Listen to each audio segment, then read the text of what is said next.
다니엘서가 1247페이지에 있습니다. 1247페이지. 다니엘서 9장 1절부터 6절까지. 1247페이지.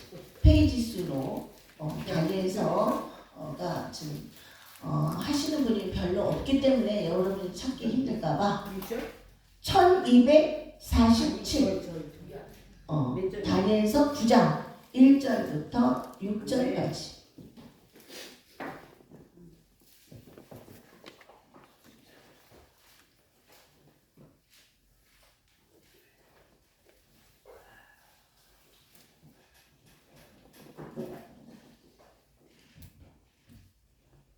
(1247페이지입니다) 아멘 했습니다. 찾은 안 찾으신 분이 있어서 제가 여기서 보면 다 알거든요. 자, 제가 한 절 읽고 여러분이 한 절 읽겠습니다. 메대 족속 아하수에로의 아들 다리오가 갈대아 나라 왕으로 세움을 받던 첫 해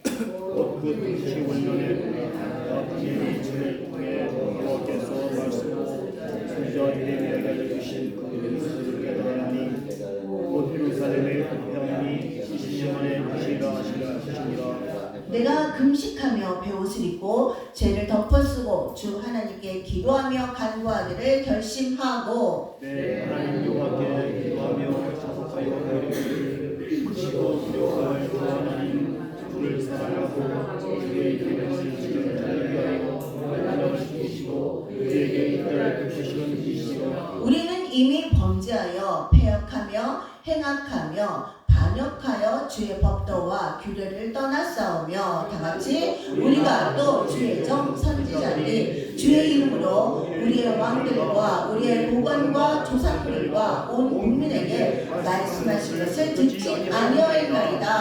아멘. 자, 오늘 말씀은 다니엘서인데요. 다니엘서는 예언서입니다. 자, 다니엘서는 예언서인데 뭐를 예언을 했느냐면 나라와 나라에 관해서 예언을 한 책입니다. 다니엘서는 굉장히 웅장하고요. 그리고 굉장히 화려하고 또 다이나믹합니다. 굉장히 멋있어요. 그래서 주로 남자 목사님들, 카리스마가 넘치는 남자 목사님들이 주로 이 다니엘서를 많이 강해를 합니다. 다니엘서에 나오는 많은 나라들이 있죠. 처음에 그 신상에 어마어마하게 큰 그 신상 꿈에 나오는 그 신상에 각종 나라들이 쭉 즐비해 있는데 거기서 맨 꼭대기에 이제 해당하는 그 쭉 전 세계적으로 흘러오는 가장 강대국이었던 이집트. 그러니까 그 나라는 애굽이죠. 애굽이 무너졌고 그 다음으로 오는 아수르가 무너졌죠. 그 다음으로는 바벨론, 그 바벨론도 무너져서 그 다음에 메데파사가 무너졌죠. 그리고 나서 헬라가 들어옵니다. 헬라 시대는 엄청나게 화려했죠. 그 화려했던 헬라 시대도 갔고 그 뒤에 이제 로마 시대가 옵니다. 로마가 얼마나 강력한 나라였습니까? 그 강력한 나라도 다 갔고 그 신상에 보면 맨 밑에 발가락에 뜨인 돌이 나타나서 하늘에서 뜨인 돌이 탁 나타나서 그 발가락을 탁 치니까 그 어마어마하던 그 신상이 아주 넘어져갖고 흔적도 없이 사라진 것을 볼 수가 있습니다. 이 뜨인 돌이 뭐라고요? 예수 그리스도. 그래서 이제는 발가락까지 오는 나라들이 다 지나갔어. 없어. 다음에 올 나라가 이 시대는 없다 이거예요. 다니엘서는 구약이죠. 구약에서 예언했던 그 많은 수많은 나라들은 이미 다 지나갔어요. 다 지나가고 없어. 없고 뭐만 남아있어? 하나님의 나라. 뜨인 돌이 나타날 하나님의 나라밖에는 없습니다. 그래서 우리 보러 뭐라 그래요? 우리 보러 마지막 시대다. 마지막 시대다 라는 얘기를 괜히 하는 게 아닙니다. 이 다니엘서에 나타나는 다음 나라가 없기 때문에 우리 보러 마지막 시대, 마지막에 주자다 이렇게 말들을 하는 겁니다. 자, 다니엘 하면 그런데요. 또 하나 다니엘 하면 우리는 다니엘의 기도 이렇게 생각을 하게 됩니다. 전 한국의 기도 교회가 이 다니엘의 기도 기간이 있게 마련이죠. 주로 이제 새벽 기도 기간에 이렇게 많이 하는데 21일 동안 새벽 기도 아니면 저녁에 9시부터 다니엘 22일간의 다니엘 기도 기간 이렇게 해서 주로 이제 교회별로 많이 그렇게 하고 있는데요. 그러면 다니엘의 기도가 도대체 어떤 기도였길래 그렇게 우리는 다니엘의 기도 기간을 지금까지 그렇게 이어져 볼까? 성경에 보면 엄청난 선지자들이 어마어마하게 많죠. 모세 어마어마한 선지자죠. 모세는. 그런데 모세의 기도 기간 그런 거 없습니다. 또 다윗도 있죠. 다윗의 기도 기간 그런 거 없습니다. 그러나 한 가지 계속 이어져 내려오는 것은 다니엘의 기도 기간이 지금까지 이어져 내려오고 있습니다. 그렇다면 다니엘의 기도가 어떻게 유명하길래 우리가 지금까지 그런 것을 그 다니엘의 기도를 지키고 있을까? 이것을 오늘 살펴보고자 합니다. 다니엘은 기도의 사람이었습니다. 그는 그 기도는 그의 호흡이었고 곧 그의 인생이었습니다. 오늘의 말씀은 다니엘은 이 온 민족의 그 나라 이스라엘 나라의 모든 죄를 끌어안고 기도하는 그 다니엘의 기도라는 말씀이 되겠는데요. 자, 우리는 보통 사람들은 어느 날 갑자기 위험한 일이 닥치거나 위기 순간이 온다거나 아니면 내가 몸이 많이 아프다거나 아니면 무슨 급히 해결될 일이 있어야 되거나 그러면 그때부터 이제 난리가 납니다. 금식 기도를 하네, 또 작정 기도를 하네, 막 그렇게 하죠. 그러나 기도는 항상 습관처럼 하는 게 맞습니다. 우리가 아침에 일어나면 습관적으로 하는 게 뭡니까? 이빨 닦고 세수하고 습관처럼 하잖아요. 그런 마치 이빨 닦고 세수하는 것처럼 기도는 습관적으로 하는 게 맞는 겁니다. 자, 1절을 보세요. 메대 족속 아하수에로의 아들 다리오가 갈대아 나라 왕으로 세움을 받던 그 해, 첫 해, 곧 그의 통치 원년에 나 다니엘이 책을 통해 여호와께서 말씀으로 선지자 예레미야에게 알려주신 그 연수를 깨달았나니 곧 예루살렘의 황폐함이 70년 만에 그치리라 하신 것이니라. 아멘. 이제 어느덧 다니엘은 80을 넘긴 때가 되었습니다. 다니엘이 바벨론으로 포로로 넘어온 때가 15살 때였거든요. 그러면 다니엘은 왜 바벨론으로 포로로 잡혀갔을까요? 왜? 지금 다니엘이 있는 곳은 바벨론입니다. 다니엘은 이스라엘 사람입니다. 이스라엘 사람이 왜 바벨론에 가서 바벨론에 포로로 잡혀서 80이 넘은 나이까지 살고 있을까요? 왕의 책사. 왕의 책사예요. 책사. 나라가 망했으니까. 나라가 망했으니까 포로로 잡혀가죠. 보통의 나라는 자, 여기 나라가 있어요. 이 나라가 있으면 다른 나라가 쳐들어옵니다. 쳐들어와서 이 나라에 이렇게 함락을 하면 보통은 이 나라에 다른 쪽 침략을 했던 다른 쪽이 들어오죠. 들어와서 여기를 식민지합니다. 식민지에서 그 나라의 백성들을 노예로 삼죠. 그렇게 합니다. 그리고 이 나라를 통치를 해버립니다. 보통의 나라들은 거의 대부분이 99%는 다 그렇게 합니다. 그런데 바벨론은 어떻게 했느냐? 이 땅에 있는 이스라엘에 있는 모든 사람들을 바벨론으로 다 끌고 갑니다. 그때 왕이 시드기야였는데 시드기야는 두 잡혀서 바벨론으로 끌려갔습니다. 그리고 백성들도 다 바벨론으로 끌려갑니다. 그리고 예루살렘의 성전에 있었던 수많은 보석들, 보물들, 금과 은의 식기들, 금과 은으로 된 장식들, 모든 것 다 가지고 갑니다. 바벨론으로. 그러니까 다른 나라하고 좀 다르죠. 다른 나라는 침략해서 들어와서 그 나라를 포로로 삼고 식민지를 시키는데, 근데 바벨론은 어떻게 된 게 그렇게 안 하고 이스라엘 백성들을 다 자기네 땅으로 끌고 갔어. 그때 다니엘도 끌려간 겁니다. 그때 나이가 15살이야.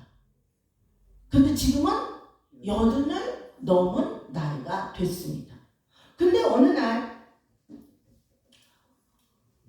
성경을 읽다가 이 다니엘은 포로로 잡혀갔지만, 바벨론으로 끌려갔지만, 그러나 기도와 성경 읽기를 멈추지 않았죠. 그의 기도가 아주 유명한 이유는 목숨을 내놓고 하루에 3번씩 예루살렘 성을 향해서 창문을 열어놓고 3번씩 기도했다. 이거는 우리가 너무나 많이 알고 있죠. 그러니까 늘 기도하는 사람이었고 늘 성경을 보던 사람이었어요. 그런데 그동안 안 보였던 성경, 예레미야 선지자의 그 예언을 읽고는 굉장히 놀라게 됩니다. 하나님은 이미 예레미야 선지자를 통해서 이스라엘의 포로 생활이 70년이면 끝난다는 사실과 함께 바벨론의 멸망을 약속해 주셨습니다. 그 사실을 지금 다니엘이 깨닫게 된 것입니다. 그리고 그는 다음과 같이 행동합니다. 자, 3절. 내가 금식하며 베옷을 입고 죄를 덮어쓰고 주 하나님께 기도하며 간구하기로 결심하고. 자, 다니엘은 베옷을 입고 죄를 덮어쓰고 금식 기도를 하기로 작정했습니다. 이스라엘 백성들이 바벨론으로 포로로 잡혀간 때를 BC 605년경으로 추정을 하는데요. 하나님은 이로부터 정확하게 70년 후에 이스라엘 백성들을 해방을 약속해 주셨습니다. 70년이 지나면 바벨론의 압제로부터 해방될 수 있다는 겁니다. 그런데 지금 다니엘은 그 시점이 불과 1, 2년밖에 남아있지 않는 그때 이제 알게 된 겁니다. 그가 말씀을 통해서 깨닫게 된 것은 이거는 어마어마하게 기쁜 소식이죠. 그동안의 한평생 전체를 포로 생활로 바벨론에 잡혀 있었는데, 그런데 이제 1, 2년만 지나면 이제 해방된다는 얘기야. 그러니까 얼마나 기쁜 소식입니까? 그런데 그는 그 기쁜 소식에 기뻐할 수가 없었어요. 그는 비장한 모습으로 금식하며 기도하기로 작정한 것입니다. 자, 그러면 예레미야가 어떤 것을 남겨놨나 우리가 한번 살펴봅시다. 예레미야서 34장 34장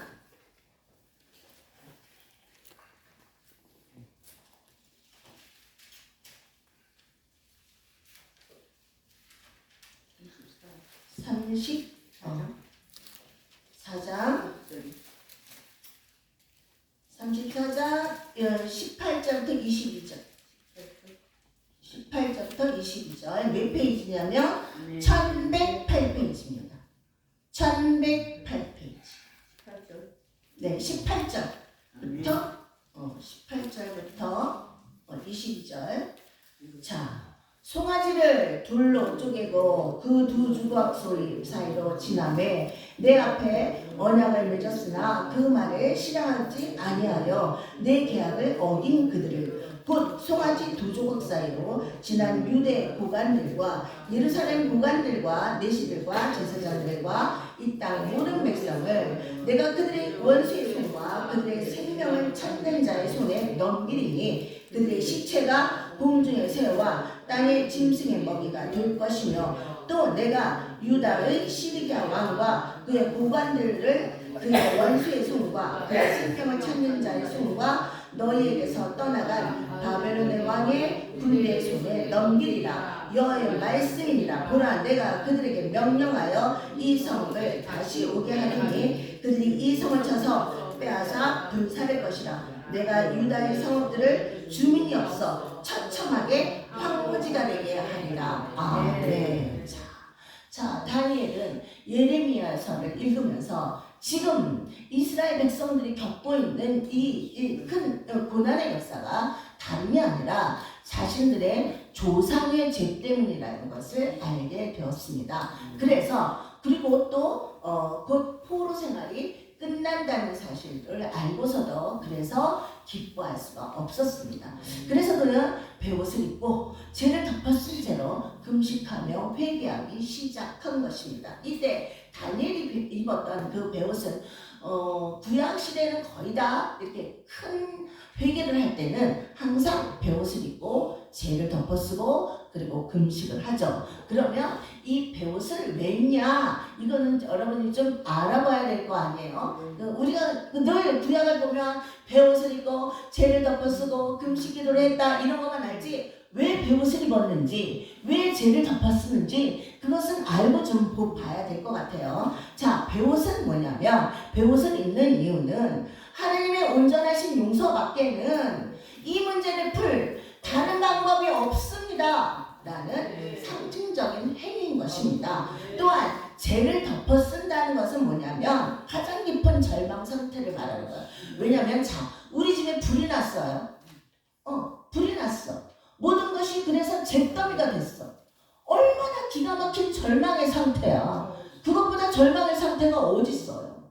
그래서 이제 그 가장 깊은 절망의 상태를 죄를 덮어쓰고 기도한다는 겁니다. 모든 것이 잿더미가 됐다 라는 상황처럼 절망적인 상태를 말하는 겁니다. 마치 다 타고 남은 죄처럼 그들이 살았던 예루살렘 또한 정말 황폐했습니다. 모든 국민들이 다 백성들이 다 바벨론으로 떠나갔고 예루살렘 성도 완전히 파괴됐죠. 파괴됐죠. 그 예루살렘 성전 안에 아무것도 없는 거야. 보물이라는 것은 다 끌고 갔으니까. 그러니까 그 땅이 얼마나 황폐했겠어요. 사람이 안 살면 우리 집도 사람이 안 살면 황폐한 것처럼 나라도 마찬가지입니다. 사람이 안 사는데 얼마나 황폐했겠습니까? 그렇게 황폐한 땅이 되어버렸습니다. 다니엘은 자신과 이스라엘 민족이 죄처럼 여기면서 금식 기도를 시작합니다. 성경에서 말하는 금식은 그냥 음식을 굶는 게 아니라 고기를 끊는 게 아니라 하나님의 힘을 하나님의 능력을 의지하겠다는 표현입니다. 우리의 힘이 아니요. 우리의 힘은 아닙니다. 나는 힘이 없습니다. 주님의 힘과 주님의 능력만을 믿겠습니다. 라는 가장 적극적인 행위가 이 금식입니다. 다시 말해서 지금 베옷을 입고 죄를 덮어쓰고 금식하면서 기도하는 이 다니엘의 행동은 곧 이스라엘을 불쌍히 여겨 주시옵소서. 하나님만이 이 문제를 풀 수 있습니다. 하나님만이 주님만이 용서할 수 있습니다. 라는 처절한 회개와 간구인 것입니다. 지금 이스라엘 백성들이 겪고 있는 고난은 그들이 조상들 앞에 하나님께 얼마나 범죄했습니까? 얼마나 불순종했습니까? 출애굽기를 보면 정말 안타깝죠. 너무너무 불순종했던 그 이스라엘 백성들을 보면서 너무너무 우리도 안타까운 마음을 금할 수가 없는데요. 그만큼 불순종의 역사였죠. 그렇기 때문에 벌어진 일입니다. 자, 5절, 7절을 봅시다. 5절부터 7절 9장이에요. 다시 그 다니엘서로 넘어와서 우리는 이미 범죄하여 배악하며 행악하며 반역하여 주의 법도와 규례를 떠났사오며 우리가 또 주의 종 선지자들이 주의 이름으로 우리의 왕들과 우리의 고관과 조상들과 또 국민에게 말씀하신 것을 듣지 아니하리이다. 주여 공의는 주께로 돌아가고 수치는 우리 얼굴로 돌아오니 오늘과 같아서 유다 사람들과 예루살렘 거민들과 이스라엘이 가까운 곳에 사는 자들이나 먼 곳에 있는 자들이 다 주께서 쫓아내신 각국에서 수치를 당하셨사오니 이는 그들이 주께 범죄하였나이다. 아멘. 자, 범죄하였나이다. 우리가 범죄했습니다. 다니엘은 지금 자신이 겪고 있는 이 뼈아픈 내 죄, 나의 죄로 끌어안고 기도하기 시작합니다. 이 다니엘의 기도를 통해서 우리가 발견할 수 있는 것은 진정한 회개입니다. 자, 11절부터 12절을 보겠습니다. 11절, 12절. 우리 하나님 여호와의 목소리를 듣지 아니하며 여호와께서 그의 종 선지자들에게 부탁하여 우리 앞에 세우신 율법을 행하지 아니하였습니다이다. 온 이스라엘이 주의 율법을 범하고 치우쳐가서 주의 목소리를 듣지 아니하였으므로 이 저주가 우리에게 내렸으되 곧 하나님의 종 모세의 율법에 기록된 맹세대로 되었사오니 이는 우리가 주께 범죄하였습니다. 네, 자, 다니엘은 이스라엘 백성들이 저지른 이 죄를 상세하게 고백하면서 하나님께 용서를 구했습니다. 다니엘은 이스라엘 민족의 그 순환이 자신들의 조상 때부터 내려온 수많은 죄악 때문임을 깨달았습니다. 대대로 내려오는 이 죄악의 사슬을 끊지 못한다면 해방도, 그리고 다시 우리가 그대로 지금 이 상태 그대로 예루살렘으로 돌아간다 해도 아무런 소용이 없다. 그게 무슨 의미가 있느냐? 이런 거죠.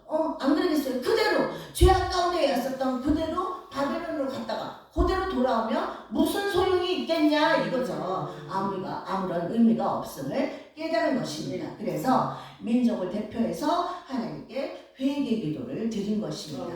이와 같은 눈물의 기도가 있었기 때문에 하나님은 말씀을 통해서 약속하신 대로 이스라엘 백성들을 바벨론의 압제로부터 해방시켜 주셨고 그들의 죄악 가운데 구원해 주셨습니다. 자, 17절을 보세요. 17절. 그러하온즉 우리 하나님이여 지금 우리의 종 기도의 간구를 들으시고 주를 위하여 주의 얼굴빛을 주의 화평한 성소에 비춰 주시옵소서. 아멘. 주의 얼굴빛을 주의 황폐한 성소에 비춰 주시옵소서는 무슨 뜻일까요? 이스라엘 민족의 죄악으로 인해서 실추된 하나님의 영광, 하나님의 힘, 하나님의 명예가 다시금 회복되기를 간구한 것입니다. 여기서 다니엘의 위대함을 우리가 엿볼 수 있습니다. 그는 단순히 자신의 부요함과 그리고 자신의 평안을 구하지 않았습니다. 그는 민족의 아픔을 끌어안고 기도하는 것을 넘어서서 하나님의 영광이 이 땅 가운데 가득히 넘쳐나기를 기도한 것입니다. 그렇다면 하나님은 분명 이스라엘 선지자를 통해서 70년 후에 이스라엘 민족의 해방을 약속해 주셨는데 뭐하러 굳이 금식을 하냐?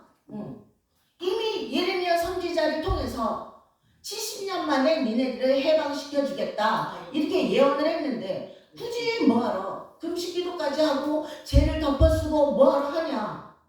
그럴 수도 있죠. 그렇게 생각할 수도 있습니다.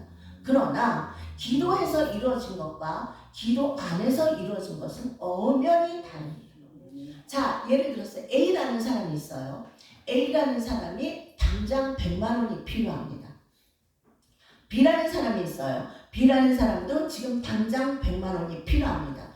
A라는 사람은 100만 원이 필요해서 당장 기도하기 시작했고요. B라는 사람도 당장 100만 원이 필요했기 때문에 B라는 사람은 친구에게 또는 친척에게 전화했습니다. 그래서 그 다음날 A라는 사람도 B라는 사람도 100만 원씩 얻을 수 있었어요. 그러면 두 사람이 다 문제가 해결된 거죠. 그러나 A라는 사람은 완전히 다릅니다. B라는 사람과 완전히 다릅니다. 왜? 하나님의 경험을 했기 때문입니다. 하나님의 살아계신 그 하나님을 경험하게 된 거죠. 그분이 그리고 나의 기도를 응답하셨다. 라는 것을 인생 가운데 확실하게 새긴 것입니다. 이것이 바로 우리가 기도해야 하는 이유입니다. 우리 작은 딸이 있는데요. 큰 딸과 작은 딸이 있는데 작은 딸이 디자인 회사에 다닙니다. 자, 근데 얘가 자존심이 되게 강해요. 그래갖고 모르는 게 너무나 많은 거야. 이 용어가 디자인 용어가 이게 전부 다 일본말이고 모르는 게 너무 많은 거야. 근데 일일이 가서 물어보기는 이 자존심이 상하는 거야. 그러니까 어떻게 이 컴퓨터를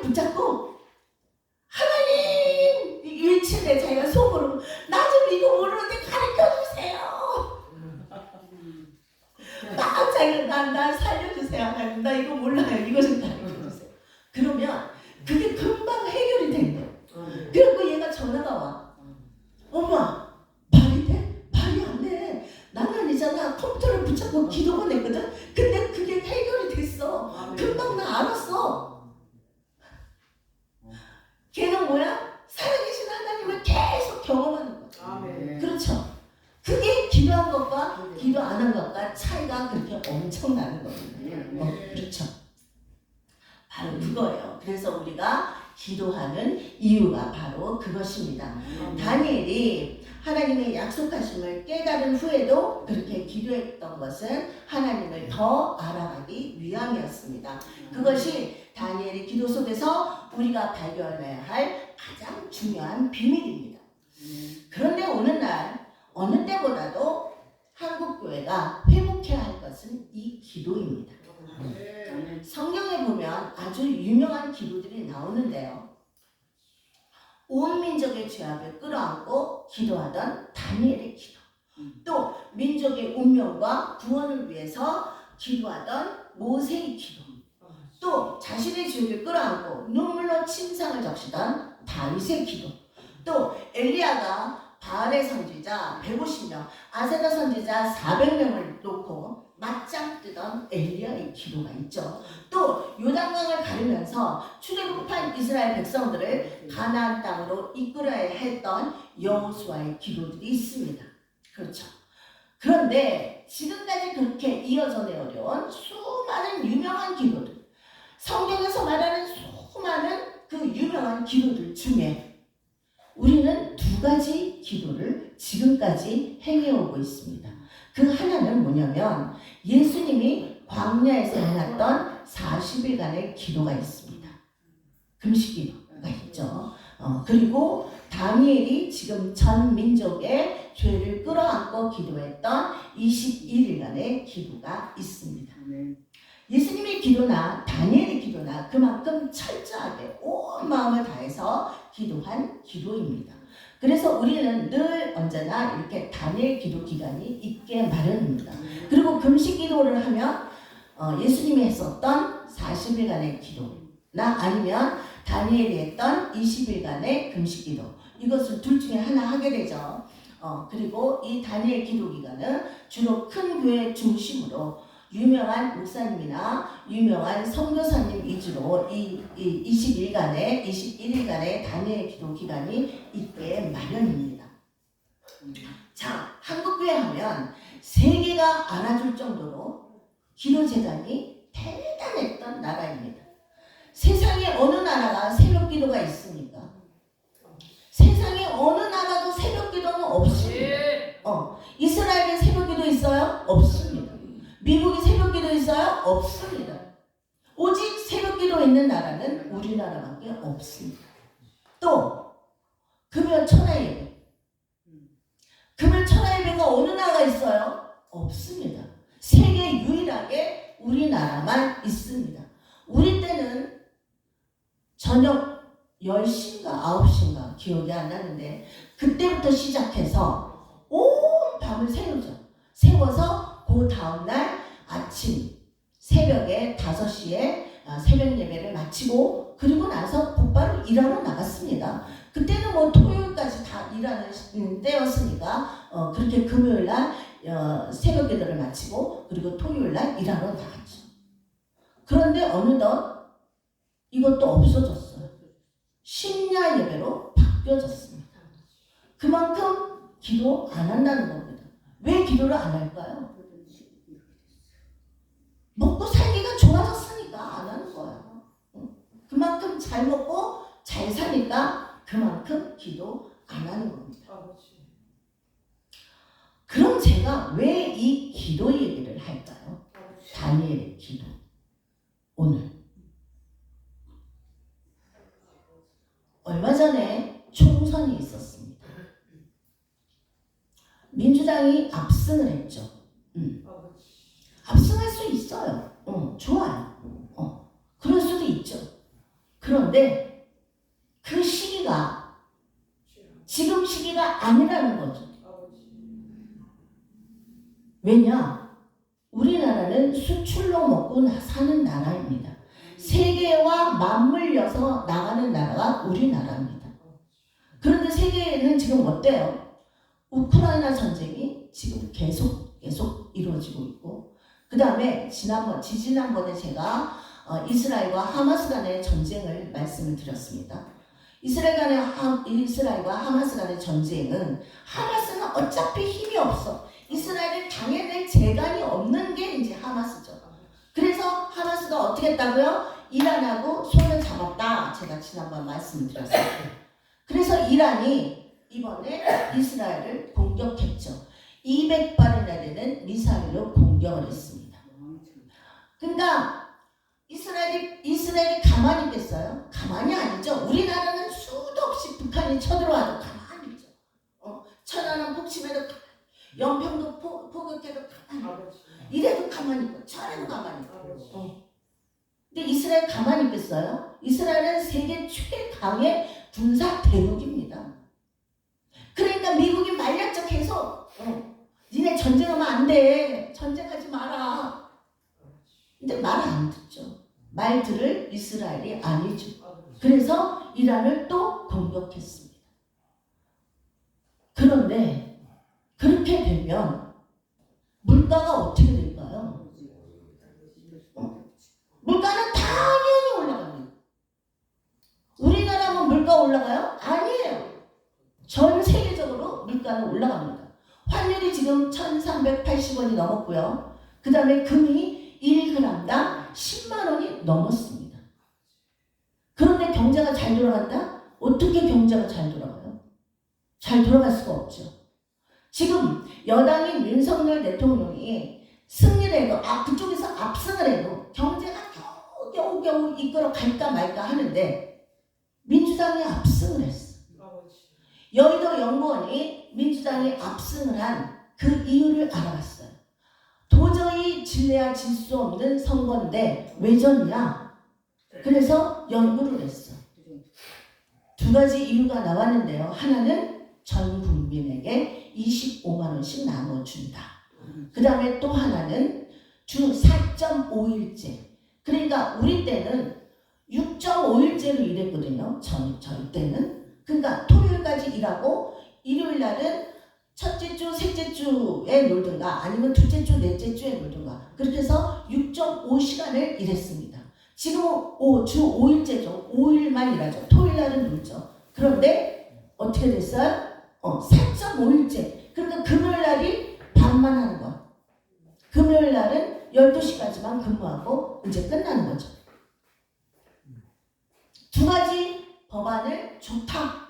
뭐 범죄자든 살인자든 우린 상관없어. 우리 25만 원만 받으면 돼. 야, 예배 중인데 왜 자꾸 전화해? 너희 회사까지 가지 말고 보면 진짜 사진을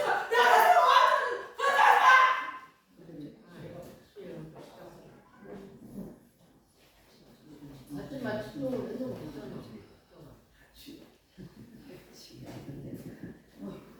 아버지 지요.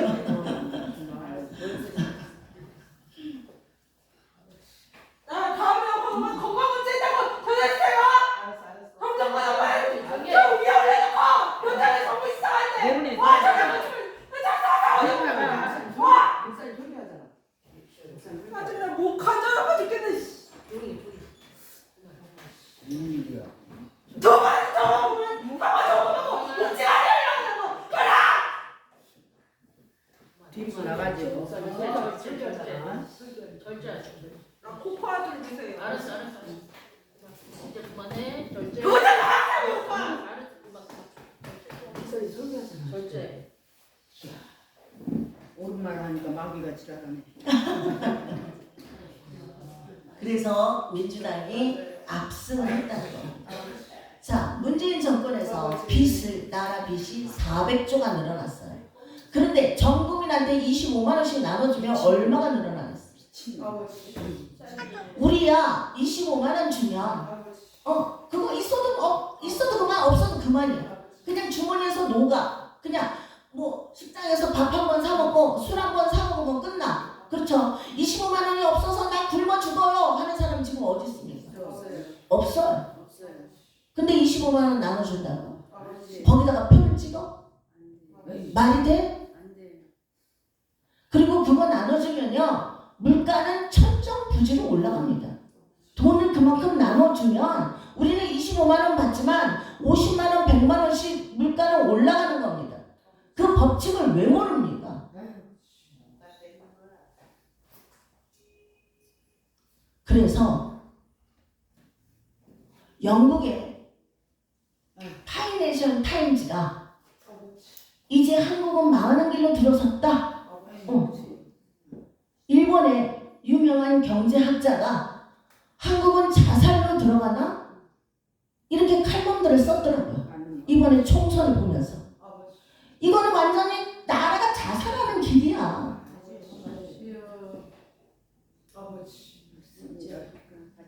제2의 IMF 또 맞고 싶으세요? 제2의 탄핵 사태 또 맞고 싶으세요? 그럼 우리는 어떻게 해야 될까요? 광화문에 가서 피켓 들고 외칠까요? 저도 그거 많이 해봤거든요. 그거 지금 소용이 없습니다. 그냥 찻잔 속의 태풍일 뿐이야. 그런 거 해봤자 소용이 하나도 없어. 그러니까 우리는 그리스도인의 특권이 뭐예요? 기도입니다. 그래서 오늘 제가 다니엘의 기도, 온 민족의 죄를 끌어안고 하나님 잘못했습니다. 용서하여 주옵소서. 우리의 이 무지를 용서하여 주옵소서. 우리의 이 타락한 마음을 용서하여 주옵소서. 기도하는 여러분 모두가 되시기를 예수님의 이름으로 축복합니다.